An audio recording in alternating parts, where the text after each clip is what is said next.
Okay. Uh, Good evening, ma. I believe you are here. As soon as you join, kindly drop a message so that I will know that you are here with me, and then we will start the class. Once you are here, you let me know so I will know that. Okay. Good evening, ma. You're welcome. All right. All right. So let's move on. This is PED 120, and that is principle. I believe my screen is also visible by now. Hopefully, I want to believe that. Please let me know if my screen is visible. It's actually showing here that it is visible. I don't know if you can see it from your side. So once you are able to see it from your side, then we will start the class. All right, all right. So thank you. So this is PED 120. That is PED 120. Principles of Family Living. Well, you find most of these your courses very interesting because those are not things you are new to. Those are not things that are far from your knowledge. They are things you are familiar with, things you know already, things you do on daily basis, things you see around you and you yourself you practice. So it's not something that is somehow far fetched. It's something you can relate to. This PED 120 course title Principles of Family Living. So it's I think this is okay, not that I think it's a 2 unit course. Yes, it's a 2 credit unit course, which means the weight it carries in your result is 2 units. That will be 70 questions in the exam, and then you will do your TMA. It is examinable. It has exam and TMA. The TMA carries 30 marks, the exam carries 70 marks. So, what are the things we will be learning on this in this course under the principles of family living? What did they want to show us? Yes, we know that we all belong to a family, we all came from a family, but principles of family living, what are the things they want to expose us to in this course? Well, the course, in order to achieve its aims and objectives, has been divided into several units and subdivided into modules. In module 1, we'll look at the family. Like we have learned so far in the previous courses that we've done, that the first thing that is always done in any course is to give you definition of the key words and terms that make up the unit topic or the whole course topic. Because you won't be telling me principles of family living when I don't even know what a family is. So it's always good to always start with definition. So in module 1, we will look at the family as a whole and what are the things we'll be learning under the family. In the unit 1 of module 1, we will talk about the meaning of family. In unit 2, we'll talk about the family circle. In unit 3, we'll talk about the concept of marriage. In unit 4, we'll talk about crisis in the family. And then the last unit in module 1, child rearing practices. That when we have gone through those 5 units, we would have known everything we need to know about the concept of the family. The course is not a very bulky one, just 100 pages, just 100 pages of or the content is just 100 pages, nothing much, and very interesting one. So in module 2, we'll still move on in learning about the family, but this time around, feeding the family. We want to look at feeding the family in module 2. And to achieve that topic or achieve the objective of that topic, we'll be dealing with some units. In unit 1, we'll talk about basic concept of food and nutrition. In the unit 2, we'll talk about classification of foods. Unit 3, planning meal for the family. And then the last one, kitchen equipment. Like I said earlier, this is not a course that is far-fetched. It's something you do daily, especially as a mother. It's something you practice every day of life. So it's not something far-fetched. Even if you do not read this material at all and you sit for the exam, a tendency is there that you even make your C without even reading it, because it's something you can relate to. Then in module 3, we say family caring. Under family caring, we'll be talking about clothing and family, home laundry, and then housing the family. Those are the three things we'll talk about: the care of family, that is family caring, their clothing, the laundry, and then the housing. And on the final module in this course, we want to talk about family health issue, the family health issue. And that, to achieve the aim of that module, we will learn the family health issue under three units. The first one is first aid in the home. The second one, basic guidelines of healthy living. And the last one, energy and money management in the home. So that is just a survey. We've just skimmed through the material to see what the material is all about. So we move to the first thing we have, and which is Module 1, Unit 1, the meaning of family. Well, I believe we all have our own definition of family. So even without reading, if I ask you now what is a family, you will be able to say something. So let's check what the non-material we have for us on family. To achieve the meaning of family, we'll be learning that under some uh, breakdown, like the definition, the types of family we have, the family tree, and then the roles of family members. These are things that you've gone through in social studies. These are things you've done in social studies in the secondary level. So, introduction. You have just read through the course guide. Well, to explain that we have 15 units that make up this course. It is the bedrock upon which the rest of the course is built. This unit is one of the 15 units that make up this course, and also it is the bedrock upon which all the remaining course units are built on. Because when we want to talk about family caring, family issue, family this, family that, if you don't know what a family is, then we'll be talking in oblivion, because you don't even know what that thing we are talking about, that thing we are trying to decorate, we are trying to study, we don't know what it is. How do you think we would know any other thing you are saying about that thing? So this is the foundational unit, and it's very important.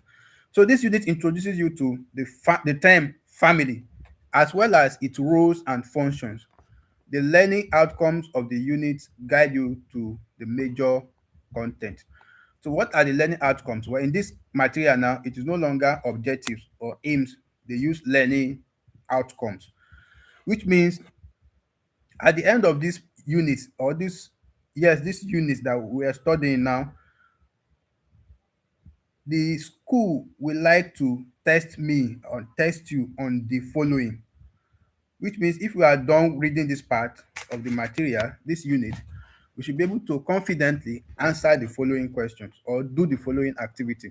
One, we should be able to describe and define the family. Two things there: description and definition. There are two different things. When you are describing something, you are looking at the thing critically, looking at the size of that thing, the color of that thing, the weight of that thing, the height of that thing, you know, everything there is to look at about that thing. But when you are defining something, you are just giving a concise statement about what that thing is. So we will learn how to do the two on the term family at the end of this course, or through this course. So we should be able to trace family relationships from this unit. And the last thing they want you to know is you should know the roles of family members in this unit. So let's start with definition. Let us start with definition of a family. So the family is a group of people united by ties of marriage, blood, and or adoption. Very interesting definition. The family, first of all, group of people. It means I will be wrong to call just one person a family when we have group of people. When we have group of people. The first item here is the family is a group of people. So group of people is very important. I need to know that we can't just say family when it is one person. We must have at least. So, and how are this group of people? How are they related? They're either related through marriage ties, blood, or adoption. That is a family.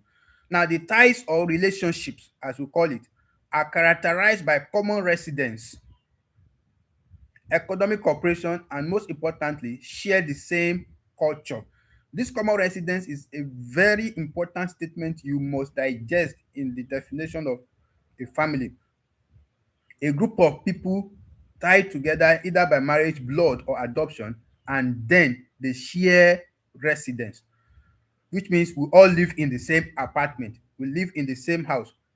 We qualify to be called a family when we live in the same house. So no matter where I go to throughout the day, no matter how I try to enjoy myself outing during the day, I will later at night decide to go to something I will call I'm going home. Home to where? Family. Because we share common residence. Just like one member of the family will go to the gym, another member of the family will go to the office, another member of the family goes to the market, another member of the family goes to the football field. But irrespective of the differences in their individual dispositions during the day, they will still come back at night or any time of the day to live in the same place, common residence. And then economic cooperation, financing each other. They help each other economically.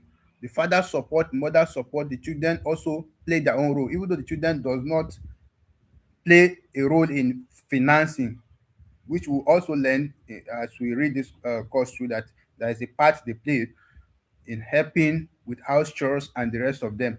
So that is economic cooperation. They cooperate economically. And then, most importantly, they share the same culture. They share the same culture. So the concept of the family is global. And what that means is that when we talk about family, we are not only talking about Nigeria. So it's not a concept that is limited to Nigeria alone or limited to Africa alone. It is global. Anywhere you find yourself, you will see people practicing family. So as important, in fact, as rampant as name is, everybody is believed to have a name. So as common, as sweet as names are, as very popular and important names are, family is also as important as that, because both of them are very popular. In fact, there is even something we call family name. So the family is the basic social unit of the society. Yes, I remember this question in TMA. Last semester, this question came out in TMA, that dash is the basic social unit of the society. Of course, that is the family. The society is full of a lot of people, a lot of institution that form the society, but the family is the smallest. Because when you go to a community now, let's say for example in your area there, you find out that what makes it a society is that your own family is there, the family of your neighbor is there, Mr. C family is there, Mr. D family is there, Mr. Z family is there. So family connected together in the same area, we call them a society or a community of people, because we have families. So if we want to look at the individual dwellers in that society or in that community, If you pick out just one house there, that is a family. That is the smallest unit you can get in that society, in that community. Now, stable family produce stable societies and vice versa. What they mean is that unstable families will produce unstable society. Then the importance of a strong and healthy family structure cannot be overemphasized. If you notice from here, they've given us the definition of a family, then we're now doing the description of a family, because the point one under learning outcome is that we should be able to describe and define family. Why the definition of a family is a group of people united by ties of marriage, blood, and or adoption. That is the standard definition given for family here. We've moved further by describing what this family looks like. First of all, they are characterized by common residence. That is one description. If you want to describe them, you can say people who live in the same house. That is description, not definition. The definition has already been stated at the beginning. The family is a group of people united by ties of marriage, blood, and or adoption. Why the ties of, when we now move to describing what a family looks like, we will now talk about they share common residence, they have economic cooperation, they share the same culture, the family is global, the the uh they are the smallest unit of the society. The family is the smallest unit of the society. Stable families produce stable society. Unstable family produce unstable. All these ones we are saying, they are just describing what a family looks like. Describing what a family looks like. So we've gotten both definition and description. The last part of the description is that the members of a family are interdependent. The members of a family are interdependent. What does that mean? You, as the father, you need the wife, which is the mother of the home. The children need the father as much as they need the mother. The mother needs the children. So every one of us, we are interrelated in one way or the other. Sorry, we are interdependent on each other. So I will need my father in one way or the other, as much as my father will need me as the child too, in one way or the other. The the mother will need the husband will need the wife, and so we're all interdependent on each other to survive as a family.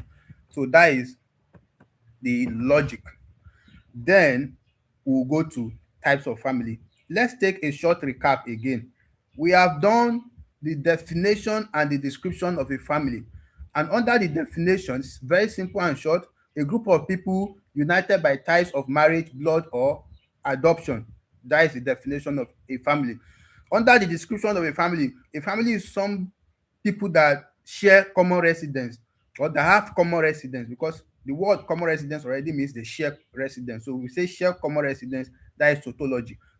So uh, the the family have common residence. That's, we're not describing what does it look like. People that have common residence, people that have economic cooperation, people that share the same culture. The family is global in nature. The family is the basic unit of the family. The family that are stables will form stable community or society. The unstable one will form unstable societies. That is description. Two things we've learned from that place: the definition and the description. So I will also say under description that the members of a family are interdependent. They live together for their common good. Due to cooperative existence, they live together in peace and harmony and with other families around. So that is interdependent of the interdependent nature of family under the description of family. Now, types of family, that is the next thing we'll be talking about. I believe you understand the meaning, that is the definition and the description of a family now.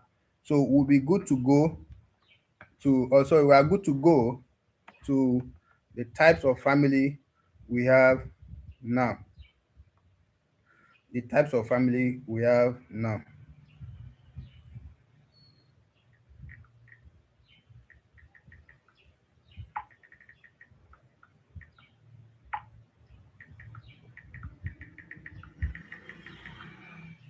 Okay, so the types of family we have, there are four types of family in Nigeria. Now we are narrowing the types of family to our own country. We are not talking about generally in the whole world now or globally. We are talking about Nigeria. We have four types of family in Nigeria. Basically, there are four types of family in Nigeria. Please note that those are simple things. The exam is always cheap. The only issue is that students don't read. They don't read. So when it's now a week to exam, they start looking for summary. They quickly read summary of it's so funny. They gather summaries a week to exam and start reading and they expect to pass.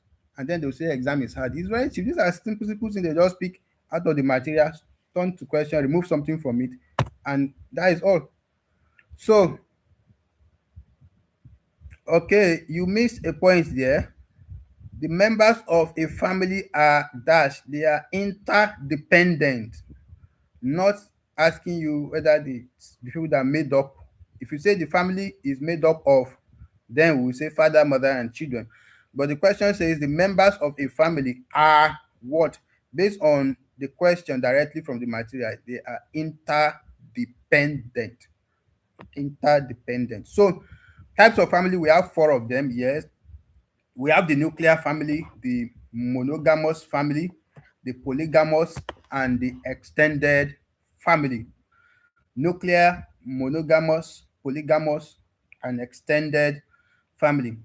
Another type of family that is not common in Nigeria is polyandry. We'll learn the meaning of all of them in this course. So, but basically in Nigeria, we have four types: the nuclear, monogamy, polygamous, and extended family. So let's look at them one by one and try to understand what each of them represent. Then you know the type of family you are practicing. A nuclear family is made up of a man, his wife, and their children, whether the children are born or adopted, but nothing more. Nothing more. A man, his wife, and their children. Nuclear family. It is the most universal type of family. The extended family, on the other hand, is made up of the man, the family's recognized head, and his wives, two or more, with their children. This is a common type of family here in Nigeria. In fact, there is another way we define extended family. That is the conjunction of two or more nuclear family will give you extended family. The combination of two or more nuclear family will give you extended family. So why nuclear family is just a man, his wife, and their children, full stop. Extended family is made up of a man and then a family's head. Somebody already know that this is the head of the family, the oldest person in that family, and then his wives, maybe two or more wives, with their children. That is extended family. Well, this definition of extended family is not totally clear yet. That definition is lacking. Now here we have members of the immediate family. That is a man, his wife or wives, the children, plus aunties, uncles, cousins, grandparents, daughter-in-law, grandchildren, nephews, niece or nieces, etc. Now, what they're trying to say is that in the extended family settings, not only the man, his wife, and the children alone, you also have everybody that is a part of that big family: the aunties, the uncles, the cousins, grandparents, and so on and so forth. They're all called extended family. So extended family consists of many. This is where I'm actually looking out for. Consists of many nuclear or monogamous and polygamous families. A combination of two or more nuclear families will give you an extended family.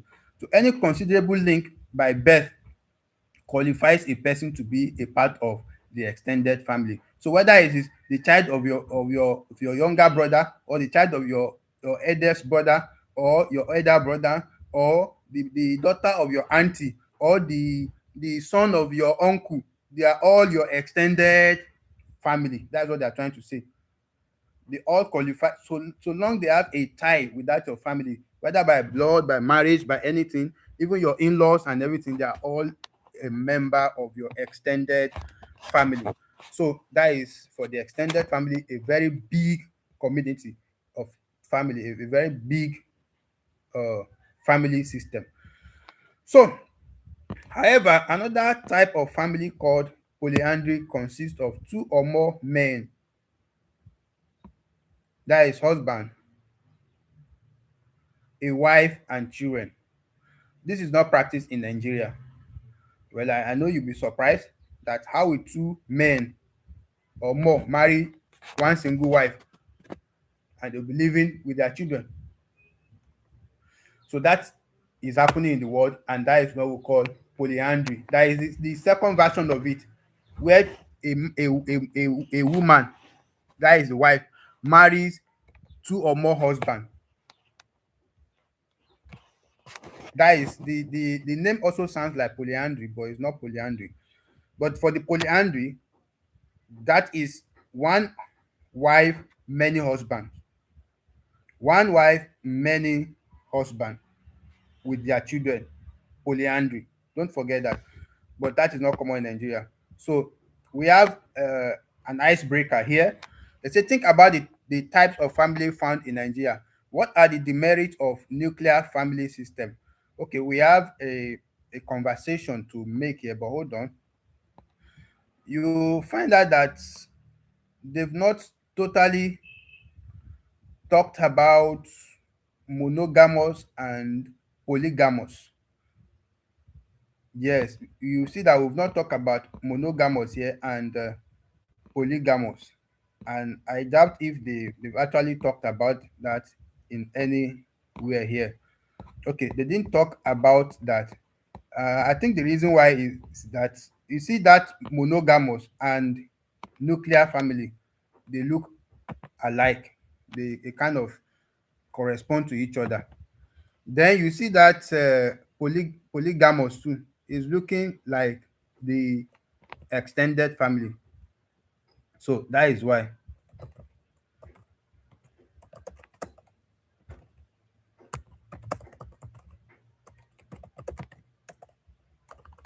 So that is the reason why they did not take individual time on each of them, like to say they separately define polygamous or monogamous. Since they've already given you the meaning of nuclear, they expect you that naturally you know the nuclear family. Oh, sorry, you know monogamous. Well, let's just look at it naturally so that you have the idea. When we say monogamous, that is just very close to nuclear family. It is a kind of family system where one man, is legally married to one woman at a time. So it consists of only one man, one husband, one wife. They may not even have children, but one husband, one wife, which means the husband is not permitted to marry two wives, nor is the wife permitted to marry two husbands. That is monogamous. One husband, one wife. So you see that it's very close to nuclear family. So that is why they did not bother to define it separately. Why the polygamous too is a kind of family in which one person has more than one spouse, like one man marrying up to two wives, or one wife marrying up to two husbands. So that is polygamous, multiple wives or multiple husbands. So that but that polyandry that they said one what did they say there?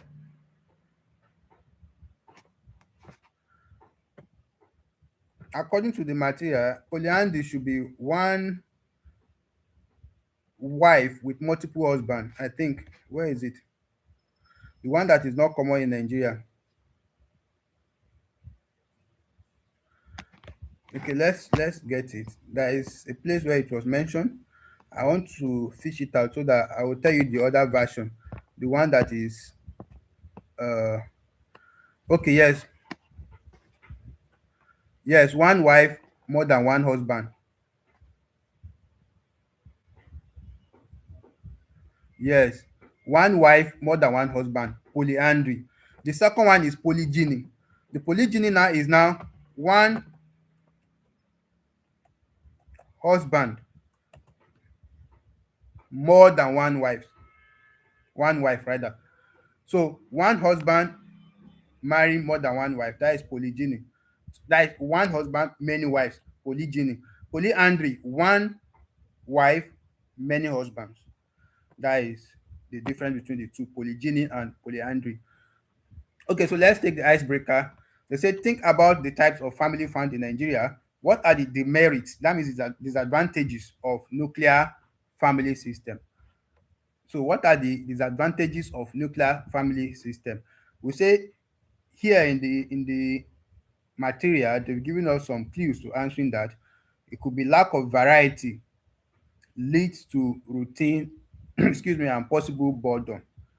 What they are trying to say is that when there are no options, only you, your wife, and your kid, there is nothing like one auntie coming to help, one brother coming to help, one, so you get bored.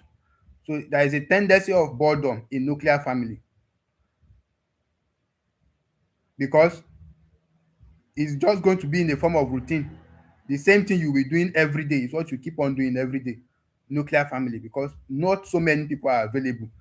So the people that are available, they are the ones doing the work every day. It's like in a circle, a routine, and that is going to lead to boredom. Decision making not diversified. The decisions are easily made. It just goes straight to decision. Not like we have several options. Like, okay, you bring an idea. Okay, let's hear from uncle, or let's hear from auntie, or let's, so no diversification in decision making. So a question is right here. You'll be able to answer this yourself. So let me take that as an icebreaker. What type of family do you belong to? You as a person like this, what type of family do you belong to? We know that naturally a single person belongs to one single nuclear family. So where you may have extended family around you, but you as a person, when we pick one person at random, that person will definitely belong to a nuclear family. Will definitely belong to a nuclear family. But you may have a system of family you practice in your excuse me, in your own place. But when you pick a man or a woman at random, we say the person comes from a nuclear family. So the family tree, the family tree. I hope we still have time because we have another course. Okay, we are supposed to stop 45 minutes, and we will rest by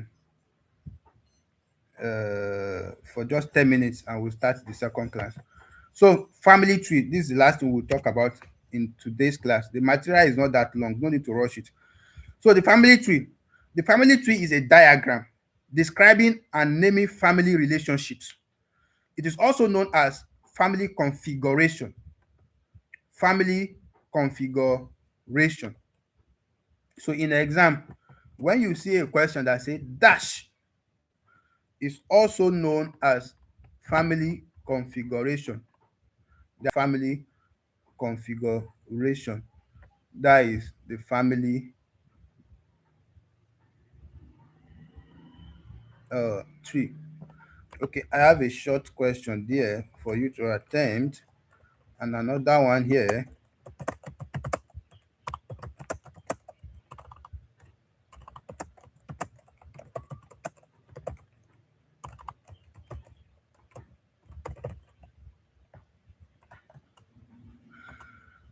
Okay, so we have two questions there for you.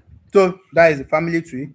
So this is defined as the particular member of a family and their interrelationship. So let's start by looking at an example of a family tree.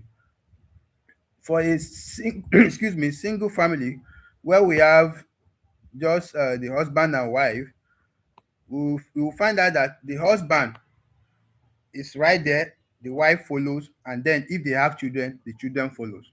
That is a tree for nuclear family. Then we have the diagram B, which is the husband now, the head, having two wives. This is a kind of polygyny family, polygamous family, poly, polygamous family where the husband now marries more than one wife, and then wife one bears her own children, wife two bears her own children.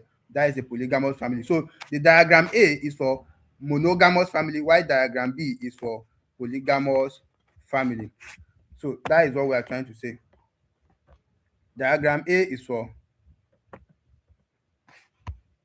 so diagram A configure monogamous family relationship, while B configure polygamous relationship at the nuclear level. At the nuclear level. So after reading through the subsection, you should be able to trace your own family tree and make a sketch of it. So let us start the family configuration with husband and the wife. Together, they form a couple. So a husband and a wife, we call them couple. So your spouse, when you want to call husband and wife together, you use the word couple. They be coupled together. So you use the word couple. A husband and wife, if you need to call a husband and wife together using one word, you call them this couple. They have two children, one male son, one male, which is their son. We call the male son and the daughter. So the son, the male child is called son, the female child door or daughter. So both the son and the daughter are related as brother and sister. These are That's why I say this course is not something you don't know. Imagine somebody telling you that when you give birth to a male child, you call it a son. When you give birth to a female child, you call it daughter. Won't you be looking at the person? Is this one, are you insane, or what are you telling me? Don't I know that before? Well, because it's as simple as that. It's something you know, something you can relate to, something that sounds funny that they're even teaching you, but you still need to learn it anyway because it's part of the course. So both the son and the and daughter are related as what? Brother and sister. So why the couple give birth to children, having a male child who they will call son and a female child who they will call daughter, the two children will call themselves brother and sister. So the male child will call his sister is the female child sister, while the female child will call the male child brother, respectively. So, or they just call them siblings. So the children can refer to each other as siblings. So if you don't want to be telling somebody outside that my brother or my sisters, or I have many brothers and sisters at home, you can just say I have siblings at home. What siblings refers to your brothers, your sisters that you have as member of your family, your nuclear family. So those are your siblings. The above configuration is the simple nuclear family. Let us see further description of family interrelationship. So let's now look at the extended level. The extended level. Who is an aunt? Who is an uncle? Who is a nephew? Who is a niece? These are questions they ask in exam. Very simple, cheap course. Very cheap course. These are questions they ask in exam. Okay.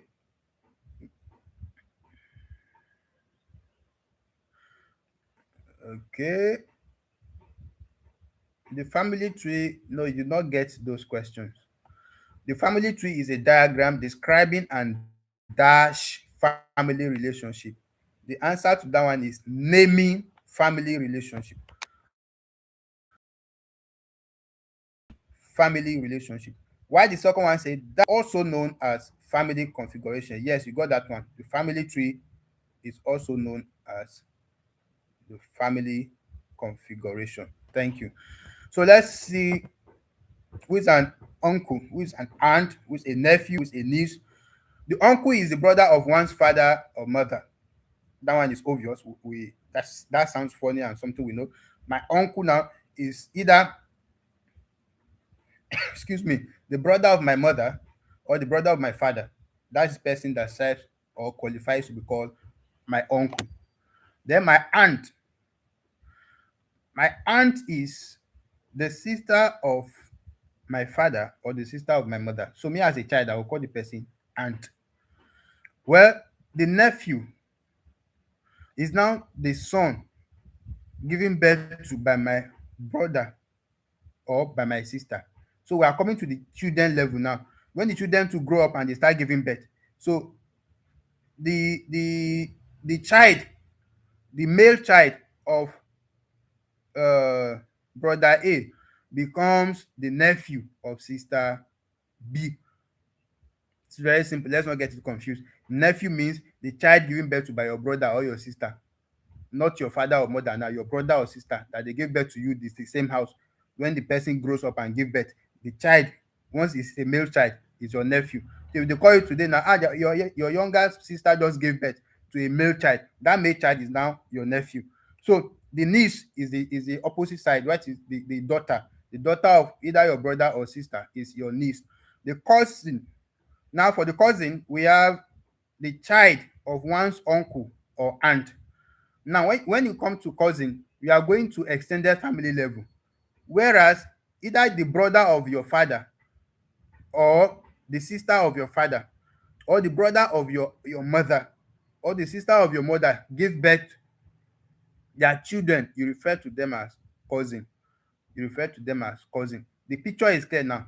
For the one that is your own brother from your own family, from your own mother and father that your father gave birth to, that are your siblings. Okay, let me just use the word sibling because we already know what siblings means. So the son of your siblings, you call them nephew. The daughters of your siblings, you call them niece. Why for your uncles and aunties side, you call them cousin. The brother-in-law, of course, you know brother-in-law, that is the husband, the brother of one's husband or wife is brother-in-law. So that is, or in another form, the husband of one's sister is a brother-in-law. You call them brother-in-law. In-law, when this own Nigeria, we just say in-law. Whether the father-in-law, the mother-in-law, the brother-in-law, the sister-in-law, we just say in-law. So the sister-in-law, the same thing, the sister of one's wife or husband, wife of one's brother, the sister-in-law. Then the mother-in-law, that is the mother of one's wife or the mother of one's husband. Then the father-in-law, the father of one's wife or the father of one's husband. Very simple this thing. But in-laws, in Nigeria context, any member of one spouse, nuclear or extended family are referred to as in-laws. Nigeria just generalize it. So like your husband now, his younger brother, you call him in-law.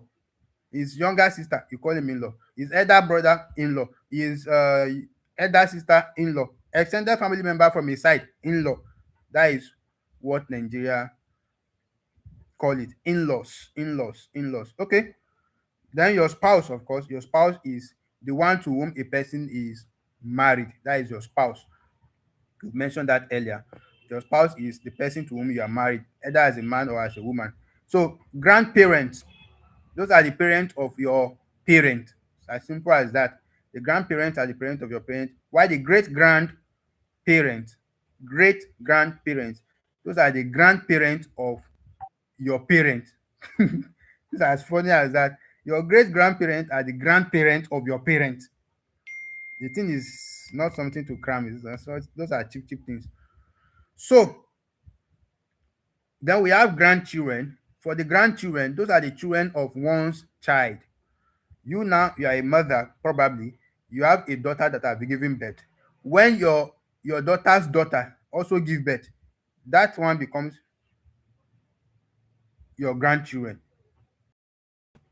So you, okay, sorry, when your daughter gives birth, it becomes your grandchildren. Then the great grandchildren is when the daughter of your daughter also give birth. That is third generation. That becomes your great grandchildren. So they give us a self-assessment. They say trace your own family tree and draw a sketch of it. Well, that is where we'll stop today. And then in the next class, we'll move to roles of the family members. That will be the last thing in this unit. Don't forget, in the self-assessment, they said by the time we are done with this class, we should be able to one, describe the family, define the family, those two things. Then we should be able to talk about the family uh, tree, like the makeup of the family, and of course the roles of the family members. So we've done two, remain one. So I believe by now you should be able to define a family based on the material, and you should be able to describe it. They share common residence. It is a global whatever, and every other thing that they mentioned under the description of a family. So that's a description and definition. I don't know if you have anything you want to say on uh, on this. Okay, family relationship. Yes. So we are done with this PED 120. We have okay. I will share it. I will share the summary too. I've not been stable for this week. I've been traveling up and down. That is why. So you will get the summary too, but let me share the material first. So see you in the, let's say by 6:15, we'll start the PED 122. Have a wonderful day.